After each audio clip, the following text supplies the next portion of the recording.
কি সুন্দর লাগছে দেখো, পুরো সাইডটা রেডের মতো মনে হচ্ছে রেড কার্পেট পেতেছে, কি ভালো লাগছে, নাইস।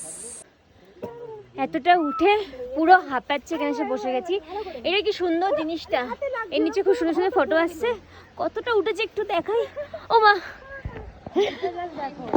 এইটা দেখো কতটা উঠেছি আমরা সেই ওইখান থেকে মা। আর এই বুদ্ধ টেম্পলের এখান থেকে এই ভিউ,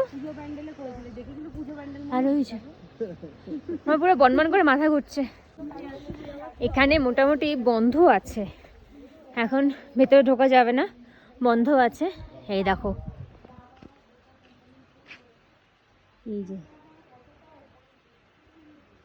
এটা, এখান দিয়ে যেতে হবে ভেতরে, বাট এটা এখন বন্ধ, আমাদের ব্যাড লাক। এই বড় বড় এগুলোর মধ্যে, ডাব্বাগুলোর মধ্যে জল ভর্তি, ডাব্বা টাইপেরই তো পাত্র আর কি।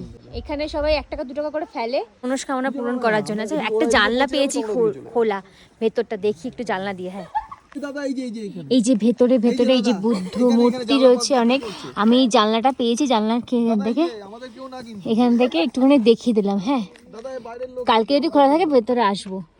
আমি জানি না কালকে ভেতরে তো ফটোগ্রাফি অ্যালাউ নেই। যে বুদ্ধ মূর্তি পুরো পরপর সাজানো বুদ্ধ মূর্তি।